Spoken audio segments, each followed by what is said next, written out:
할렐루야. 서로 인사하겠습니다. 사랑합니다. 축복합니다. 잘 오셨습니다.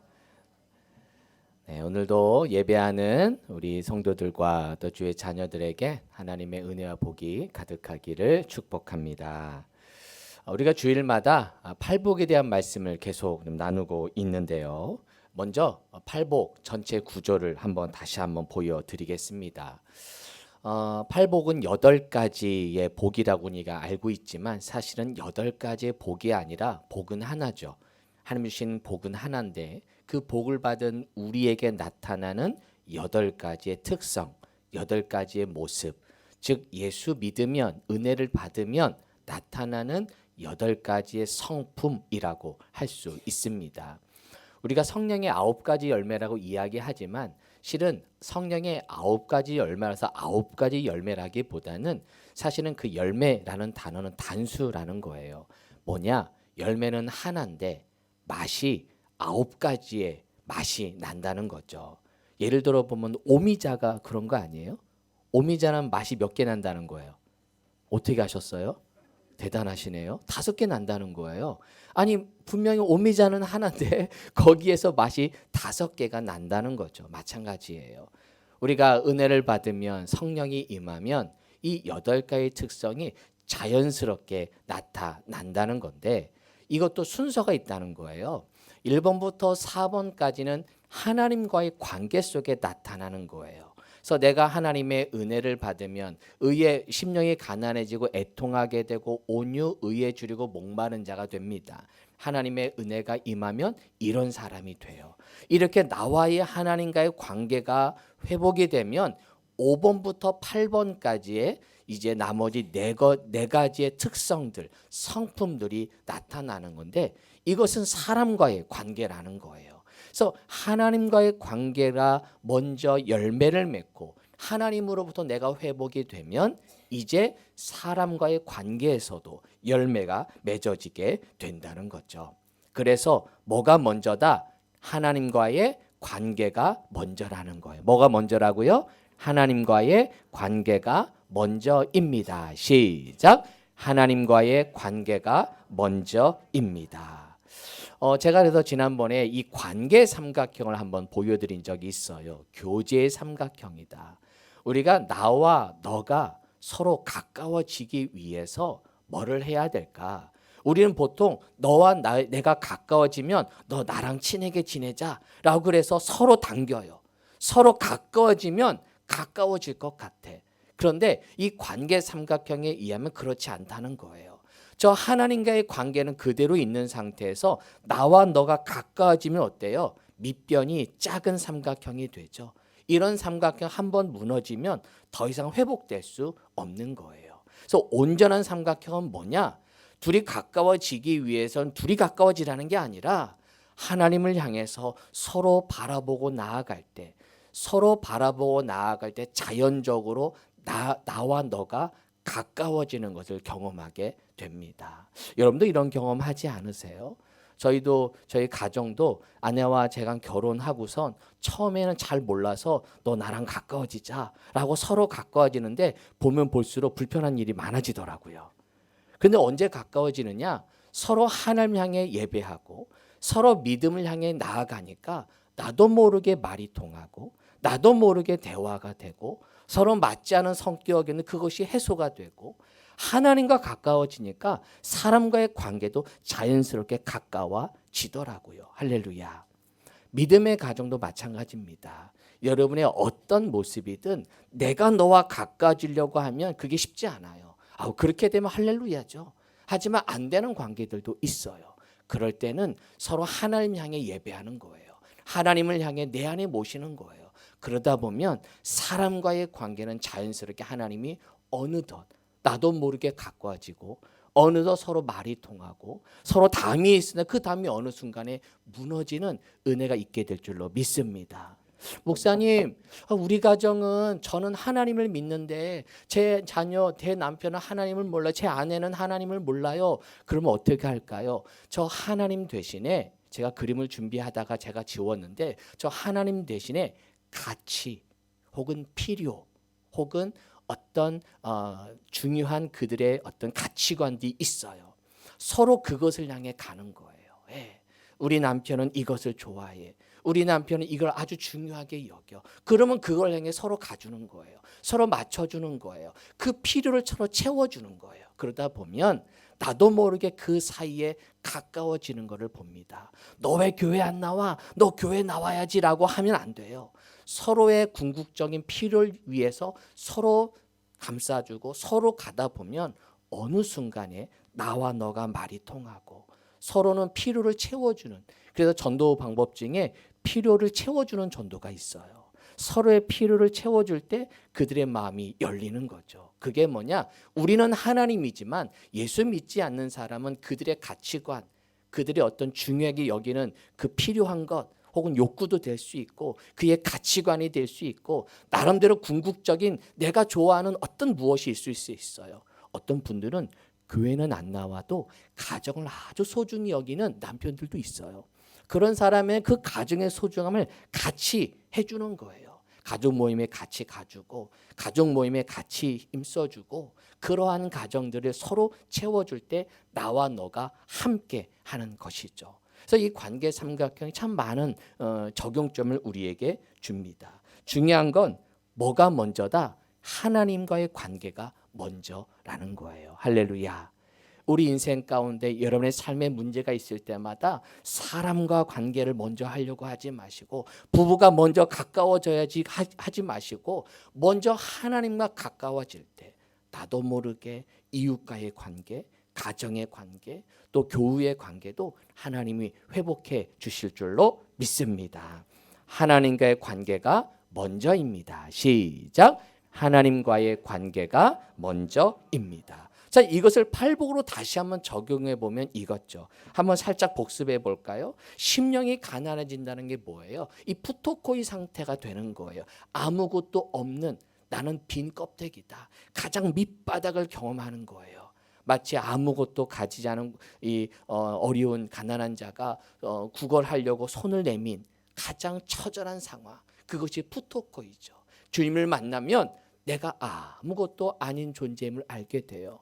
전에는 세상에선 잘 나가는 사람이에요. 나는 세상에서 떵떵거리며 사는 사람이었는데 예수가 내 안에 들어온 순간 나는 아무것도 아니구나. 나의 빈 마음을 깨닫게 됩니다. 그때 이 애통이 찾아오게 되죠. 푸토코를 경험하면 가난함을 찾아오게 되면 애통을 경험합니다. 나는 공고한 사람이다. 나는 아무것도 아닌 존재임을 그가 애통의 마음이 찾아오게 되면서 영적인 애통함, 영혼과 교회를 향한 애통함을 갖게 돼요. 이런 애통함을 갖는 순간 하나님 그 애통을 통해 나를 길들여 가셔요.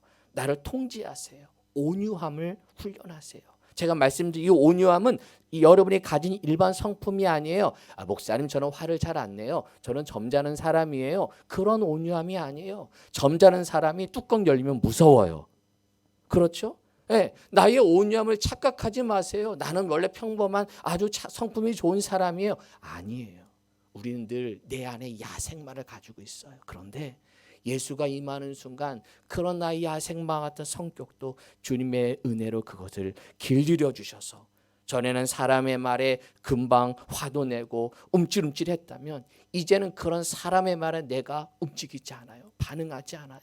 말씀 앞에만 반응하게 되는 그런 길들임의 은혜가 있게 된 줄로 믿습니다.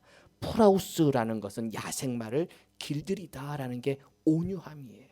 하나님의 은혜가 임하는 순간 내 남편이 달라졌어요. 제 아내가 달라졌어요. 그런 온유함을 배우게 되기를 축복합니다. 이렇게 온유해서 길들여지면 세상 것에 목말라 있던 나, 세상 것에 갈급했던 나가 의에 줄이고 목마른 자가 됩니다. 하나님과의 관계에 목마름을 갖게 돼요. 전에는 세상 것에 목말랐어요. 세상 것을 다 많이 가져야만 내가 만족함을 누렸다면 이제는 그것이 아니라 하나님과의 관계를 더 갈급합니다. 세상 건 조금 부족해도 하나님께 예배하겠다. 조금 세상 건 내려놓고 조금 부족하게 살아도 내가 주님만 바라보겠다라고 하며 주님 앞에 나와 예배하는 거죠. 기도하는 거죠. 이런 의에 줄이고 목마른 자가 되게 됩니다. 이게 하나님과 나와의 관계예요. 이런 관계가 되면, 이런 하나님과의 관계가 회복이 되면 5번부터 돼요. 긍휼히 여기는 자가 된다는 거예요. 근데 제가 말씀드렸죠. 긍휼히 여기는 자가 되면 긍휼히 여김을 받는데요. 맞아요. 그런데 우리는 이 말씀이 우리가 되지 않아요. 우리는 남을 긍휼히 여길 수가 없는 존재예요. 우리는 남을 긍휼히 여기지 않아요. 목사님 저 긍휼히 여기는데요. 아니요. 여러분의 마음에 맞는 사람만, 여러분이 마음이 통하는 사람에게만 그렇잖아요. 그렇지 않아요. 우리는 긍휼히 여길 수 없는 존재예요. 그런데 긍휼히 여김을 받았음을 알 때, 즉 2번이 될 때 1번이 된다는 거예요. 내가 주님의 긍휼하심을 받은 자가 될 때, 나 같은 자를 긍휼히 여겨주시는 하나님, 나 같은 자를 용서해 주시는 하나님, 그 은혜를 깨달을 때 내가 남을 긍휼히 여기는 자가 되는 줄로 믿습니다. 할렐루야. 그럴 때 긍휼히 여김을 받았음을 내가 깨닫게 될 때, 은혜를 받고 체험하게 되면 내가 긍휼히 여김 받은 자구나, 그런 은혜를 깨달을 때 남을 긍휼히 여기는 자가 될 줄로 믿습니다. 이렇게 긍휼히 여기는 자가 되면 그 다음부터는 하나님이 우리 마음에 청결함을 주시게 된다는 거예요. 자, 5장 8절을 한번 읽어보겠습니다. 5장 8절 시작.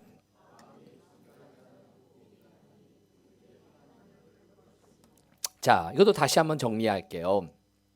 내가 마음이 청결해지는 게 아니에요. 아, 목사님 제가 마음을 좀 청결하게 해야 되겠습니다 라고 생각하지만 우리는 우리 마음을 청결하게 할 수 있는 존재가 아니에요. 주님의 은혜를 임하면, 성령이 나에게 임하면 주님의 은혜로 우리에게 복을 주시는데 그 중에 성품이 뭐냐? 내 마음이 청결케 된다는 거예요. 또 다른 말로 말하면 거룩하게 여겨주신다는 거거든요. 자, 그렇다면 이 청결해진다는 게 뭘까? 청결해진 자가 하나님을 본다는 거죠. 주님의 은혜를 임해서 내가 내 마음이 청결해지는 순간 내가 전에 보지 못했던 하나님, 그 하나님의 은혜들이 보여지기 시작한다는 겁니다. 자, 청결하다의 먼저 의미를 좀 살펴보면, 자, 청결하다의 사전적 의미는 뭐 우리가 다 알 거예요. 지저분하지 않고 깨끗하다. 혹은 헬라어로 카타로스라는 단어를 쓰는데 흠이 없는, 순수한, 도덕적인 문제가 없는 이라는 뜻인데, 우리가 잘 아는 카타르시스라는 말 들어보셨죠? 상담학에서 마오니 카타르시스, 마음과 정서에 쌓여있는 모든 중압감이나 상처 등을 제거하고 씻어버리는 것. 그래서 카타르시스를 느낀다라고 했을 때 뭔가 내가 후련하는 것, 그렇죠? 중압감, 상처들이 다 씻어지는 것, 이게 카타르시스인데, 이때 이 헬라어가 이때 여기서 나온 단어라는 거죠.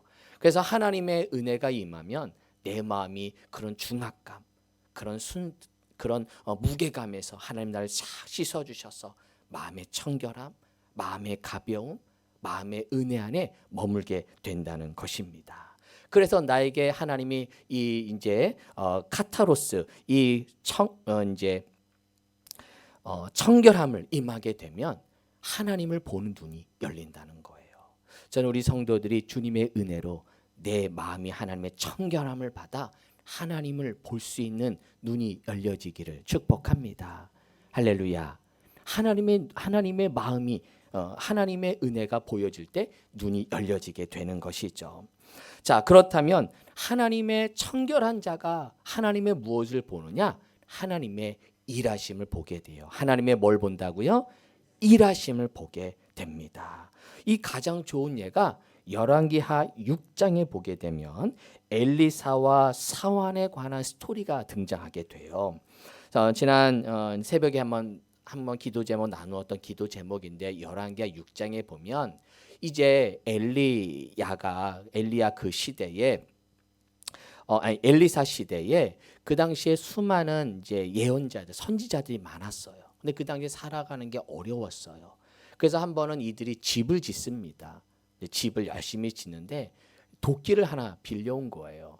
도끼가 얼마나 없으면 도끼가 딱 한 자루밖에 없는 거예요. 그러니까 얼마나 어려운 그 시대를 보여줍니까? 근데 도끼로 이제 나무를 하고 집을 짓는데 이런 도끼질을 하다가 도끼가 물에 빠졌네. 이제 집을 지을 수 없는 거예요. 이런 절박한 상황을 경험하게 되는 거예요. 그러자 엘리사가 어떻게 합니까? 그 나무를, 그 도끼를 물에서 띄어 올려주는 거예요. 자, 5절 6절 한번 읽어볼까요? 5절 6절 시작. 한 사람이 나무를 벨 때에 쇠도끼가 물에 떨어진지라. 이에 외쳐 이르되 내 주여 이는 빌려온 것이니이다 하니 하나님의 사람이 이르되 어디 빠졌느냐 하매 그것을 보이는지라. 엘리사가 나뭇가지를 베어 물에 던져 쇠도끼를 떠오르게 하고, 그래서 그 쇠도끼를 떠오르게 해서 이제 다시 이제 건물을 짓게 되는 거죠. 그러면 제가 이런 기도 제목을 함께 나누었어요. 생활 속에서 하나님의 일하심을 보게 하옵소서. 시작. 생활 속에서 하나님의 일하심을 보게 하옵소서. 그렇죠. 하나님의 눈으로 청렴하게 되는 순간 내가 살아가는 내 평상시, 내 생활이 기적임을, 하나님의 은혜가 내 안에 있음을 볼 수 있는 눈이 열려지는 줄로 믿습니다. 하나님의 청렴함, 하나님의 청결함, 깨끗함을 경험할 때, 하나님의 은혜로 내 눈을 씻어주실 때 전에 보이지 않았던 은혜들이 보여지게 되는 거예요. 평범함이 은혜입니다. 시작. 평범함이 은혜입니다. 정말입니까? 정말이에요? 여러분 오늘 교회 나오신 거 평범한 거죠? 하지만 은혜인 거 아세요? 정말입니까? 그래요. 매일매일 출근하고 일하는 것, 가정에서 뭐 음식을 준비하는 것 되게 평범한 것 같아 보이지만 그것이 가장 큰 은혜임을 전에는 몰랐어요. 전에는 내 눈이 깨끗하지 않아서, 내 마음이 청결하지 않아서 하나님의 은혜를 볼 수 없었는데 이제는 믿음의 눈을 열어주셔서 이제는 작은 것 하나가 감사하고, 내가 나와서 예배하는 게 감사하고, 내가 입을 열어 찬양하는 게 감사하고. 할렐루야. 오늘 우리 이쪽이 아주 부흥했네요. 이쪽이 아주 부흥했어요. 우리 친구들이 나와 예배하는 것도 감사하고. 할렐루야. 우리 고3 친구들이 나와서 함께 예배하는 것도 감사하고. 이런 작은 하나하나가 감사해요. 내가 수험으로 시험 볼 수 있는 것도 감사한 거예요. 할렐루야. 은혜예요. 그것도 은혜. 하나님의 주신 작은 평범함이 은혜임을 여러분 기억하기를 축복합니다. 청결한 자만이 생활 속에서 하나님의 일하심을 보는 거죠. 두 번째는 위기 속에서 하나님의 일하심을 보게 하옵소서. 시작. 위기 속에서 하나님의 일하심을 보게 하옵소서. 그 다음에 보면 이 열왕기하 6장 뒷부분에 보면 이제 엘리사가 아람 군대가 쳐들어올 때마다 엘리사가 어떻게 그것을 알고 또 문턱에 다 전진 배치하는 거예요. 하나님이 엘리사를 통해 이 아람 군대 전략을 다 보여주신 거예요. 그러니까 이 아람 이 나라에서 안 되겠다. 이 엘리사를 좀 잡자. 저 사람은 없으면 우리가 이길 텐데. 그래서 군대를 파견해서 엘리사 집을 아주 애워쌉니다. 그러니까 사환이 벌벌 떠는 거예요. 왜? 아람 군대가 보이는 거예요. 그러자 엘리사가 이렇게 기도하잖아요. 17절 시작. 기도하여 이르되 그의 눈을 열어서 보게 하옵소서 하니 여호와께서 그 청년의 눈을 여심해 그가 보니 불말과 불병거가 산에 가득하여 엘리사를 둘렀더라. 전에는 눈이 청결하지 않을 때는 내 곁에 불말 불평거가 있는 걸 못 봤는데 하나님이 그의 눈을 깨끗이 씻어주시자 내 곁에 계신 하나님의 능력이 보여지는 거예요. 내 곁에 불말 불병거, 다른 아람은 그냥 말과 병거인데 하나님의 군대는 불자가 더 붙어. 불병거, 불말, 놀라운 능력을 표현한 거겠죠. 놀라운 군대가 나를 지켜주고 있는 거예요. 그것을 보는 순간 두려움이 사라진 줄로 믿습니다. 그의 눈이 하나님이 열어주실 줄로 믿습니다. 하나님의 능력이 임하면, 은혜가 임하면 내 마음이 청결하게 되어서 위기 속에서 두려움에 있을 때 내 눈을 하나님이 열어주실 줄로 믿습니다. 할렐루야. 우리 고3 친구들도 이번 주 시험에 임할 때 하나님의 그 두려움과 그 걱정이 하나님이 다 깨끗이 씻어주셔서 불말과 불병거가 내 곁에 있는 걸 믿고 담대하게 나아가기를 축복합니다. 목사님 불병거 불말이 아니라 답이 보여줘야 되겠습니다. 답이 보여줘야 되겠습니다. 뭐든 보여질 줄로 믿습니다. 하나님의 은혜가 임하면 내 눈이 청결하게 되어서 위기 속에서 하나님의 일하심을 보는 것이죠. 하나님이 보여지면 어떤 문제든 작은 일이 됩니다. 시작. 하나님이 보여지면 어떤 문제든 작은 일이 됩니다. 할렐루야.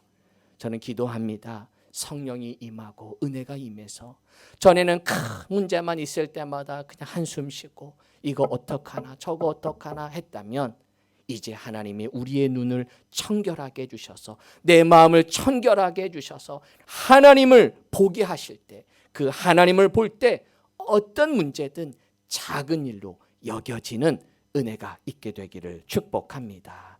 할렐루야. 또한 하나님의 은혜가 임하게 되면 우리 눈에 비늘을 하나님이 제거해 주세요. 편견이라는 비늘을 제거하게 해 주십니다.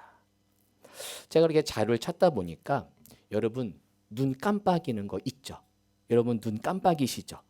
그죠? 지금도 벌써 깜빡이셨네? 하루에 몇 번 하는 줄 아세요? 하루에 20번을 하루가 아니라 1분에 20회를 하고 하루에 몇 번 하는 줄 아세요? 1만 5천 회를 한대요. 네, 이거 쉬는 사람도 신기해요. 1만 5천 회를 눈을 깜빡인다. 일반 성인들. 이 눈을 왜 깜빡이느냐? 이제 이 안에 이제 노폐물들이 많고 그러다 보니까 이 각막 건조를 막기 위해서 내가 눈을 깜빡일 때 0.001인가 요의 눈물이 내 망막을 깨끗이 치운다는 거예요. 작은 눈물이 내 눈을 씻어서 내 눈의 이물질을 제거한다는 거죠. 요게 1차. 근데 제가 잘 찾다 보니까 요즘은 그것이 더 발전해서 이 눈 깜빡이가 내 뇌를 세팅하기도 하고 사람의 감정도 표현하는 그런 아주 깊이 있는 연구도 나오더라고요. 어쨌든 우리가 눈을 깜빡이를 통해 내 이물질을 제거하고 어떤 불필요한 노폐물들을 고치듯이 성령이 임하면 은혜가 임하면 주님이 내 마음을 청결하게 함으로 내 눈을 씻어주시는데 내 눈에는 비늘 즉 편견이라는 비늘을 하나님은 제거해 주신다는 거예요. 저는 이것을 가장 좋은 예가 사울의 회심 사건이 아닐까. 사울의 회심 사건. 왜냐하면 사울 즉 바울은요. 예수 그리스도를 알았어요? 몰랐어요? 원래 알았어요. 예수에 대해서 잘 알았어요. 예수를 모르는 사람이 아니에요. 그 당시에 예수의 활동도 알았어요. 비록 직접 만나지는 못했지만 예수의 소식도 들었고 하지만 그는 예수 그리스도가 그냥 인간으로 자신들의 어떤 사이비 종교로만 알았던 거죠. 그래서 유대교를 지키기 위해 예수 믿는 사람을 잡아 죽였던 거 아닙니까? 예수 그리스도에 대한 편견을 가지고 있었던 그 사울. 하나님이 그를 만나는데 어떻게 만나 주십니까? 그의 눈을 멀게 만들어요. 그러면 눈을 뜨지 못하게 만들어요. 뭐예요? 편견을 제거하기 시작하는 거예요. 그가 그동안 생각했던 생각의 고정관념을 다 깨는 거죠. 눈을 멀게 해서 아무것도 보지 못하도록 아무것도 의지하지 못하도록 만들어 버리셔요. 그리고 아나니아의 안수를 통해 18절 19절 읽어볼까요? 18절 19절 시작. 즉시 사울의 눈에서 다시 보게 된지라 일어나 세례를 받고 음식을 먹음에 강건하여 지니라. 결국 하나님이 그의 눈에서 비늘을 벗어주세요. 여러분 우리의 신앙생활 가운데 우리의 눈에 있는 편견이라는 비늘 이것이 제거돼야 돼요. 성령의 은혜가 임하면 하나님이 이것을 제거해 주신다는 거죠. 저는 늘 기도 제목이 저와 우리 모든 성도들이 마음의 청결함으로 바라보게 되기를 축복합니다. 주님 마음의 청결함으로 바라보게 하옵소서. 시작. 주님 마음의 청결함으로 바라보게. 마음의 청결함으로 하나님을 바라보고 마음의 청결함으로 우리 성도들을 서로 바라보고 마음의 청결함으로 내 자녀를 바라보고 가정을 바라보고 서로 배우자를 바라보면서 서로 사랑하고 섬길 때 그런 편견 순수함으로 나아갈 때 그 믿음의 가정은 하나님의 가정 평화가 임하는 가정이 될 줄로 믿습니다. 순간순간 찌꺼기들이 우리 안에 묻혀져요. 그게 편견이란 찌꺼기들이에요. 에이, 저분은 저럴 거야. 저분은 저런 분일 거야 라고 하면서 괜히 잘못된 정보, 잘못된 이야기로 자꾸만 내 눈에 편견이란 찌꺼기들이 묻어요. 그럴 때마다 여러분 깜빡깜빡 해야 돼요. 자, 깜빡깜빡 해볼까요? 시작. 깜빡깜빡 깜빡깜빡. 잘하시네요. 네, 깜빡깜빡 하면서 이것을 자꾸만 씻어버리셔야 돼요. 하나님, 내 눈을 정결케 해주세요. 내 눈을 씻어주세요. 내 눈에 부정적인 마음을 씻어주세요. 내 마음에 하나님의 마음을 담아주셔서 나를 청결하게 해주셔서 하나님을 보게 하시고 편견 없는 사람들, 편견 없는 성도들, 편견 없도록 우리 믿음의 가정들을 바라볼 수 있는 그런 눈을 달라고 여러분 기도하시기를 축복합니다. 이렇게 깜빡깜빡일 때 애통의 마음을 주시는 거예요. 애통의 눈물을 내 안에 주셔서 그 눈물이 내가 가졌던 편견의 눈물이 씻겨지는 거예요. 할렐루야. 그래서 긍휼의 마음을 주세요. 그렇게 깜빡깜빡할 때마다 눈물을 통해 성도들을 바라보면서 또는 주의 종을 바라보면서 우리 자녀들, 여러분의 사회생활하는 모든 사람들을 바라보면서 긍휼의 마음을 갖게 되는 줄로 믿습니다. 하나님의 은혜가 임하면 주님이 나의 마음을 청결하게 함으로 하나님을 보는 눈을 열어주실 줄로 믿습니다. 그래서 날마다 우리의 마음을 지켜야 해요. 이 유명한 말씀이 있죠. 잠언 4장 23절 시작. 모든 지킬 만한 것 중에 더욱 내 마음을 지키라. 생명의 근원이 이에서 남이니라. 이 마음이 중요하거든요. 내 마음을 청결하게 하옵소서. 내 마음을 청결하게 해주셔서 내 마음에 불편한 찌꺼기들이 다 제거돼서 하나님의 은혜의 눈으로 하나님을 바라보게 하시고 불평거 불말이 나를 지켜주고 있음을 내가 보게 하시고 내 안에 찌꺼기들을 다 제거해 주셔서 순수한 마음으로 성도들을 바라보고 순수한 마음으로 내 직장 일터 직원들을 바라보고 함께하는 모든 사람들을 바라볼 수 있는 그런 깨끗한 눈을 깨끗한 마음을 여러분 가지시기를 축복합니다. 이번 한 주간 이 기도했으면 좋겠어요. 주님, 청결한 마음을 주시어 하나님을 보게 하옵소서. 시작. 주님, 청결한 마음을 주시어 하나님을 보게 하옵소서. 할렐루야. 이번 한 주간 하나님의 은혜가 임하여 내 눈을 깨끗이 청결하게 해주셔서 하나님을 볼 수 있는 눈을 열어달라고 여러분 기도하는 한 주간 되기를 축복합니다. 그리고 기도하면서 하나님 내 눈을 깨끗이 씻어서 편견 없이 순수함으로 성도들, 가정, 자녀들을 서로 바라보고 사랑하는 우리 믿음에 찾으시는 교회 모든 성도 되시기를 주님의 이름으로 축원합니다. 아멘. 기도하겠습니다. 하나님, 마음이 청결한 자는 복이 있나니 하나님을 볼 것이다 말씀하셨는데 내 능력으로 내 마음이 청결해지지 않습니다. 늘 찌꺼기들로 하나님을 제대로 볼 수 없는데 하나님의 은혜를 내 안에 내려주셔서 내 눈을 밝혀주시고 내 마음을 하나님께 깨끗이 청결케 하여 주셔서 하나님을 보는 눈이 열려지게 하시고 하나님의 은혜가 보여지고 하나님의 기적이 보여지고 생활 속에서 하나님의 일하심을 보게 하시고 때로는 위기를 만난 상황에서도 하나님을 볼 수 있는 믿음의 눈을 갖는 우리들 되게 하여 주옵소서. 한 주간 내 마음을 지키기를 원합니다. 내 마음을 하나님 지킬 수 있는 믿음을 주셔서 생명의 근원이 이에서 납니다. 내 마음을 악한 영은 흔들어 놓습니다. 내 마음을 하나님에게서 빼앗습니다.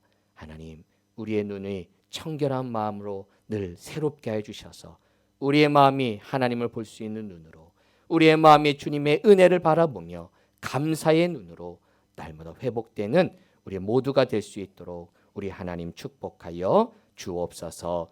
흔들리지 않는 믿음 주시고 낭망하지 않는 믿음 주셔서 날마다 주님의 은혜로 채워주셔서 청결함으로 날마다 승리하는 우리 모두가 되게 하여 주옵소서.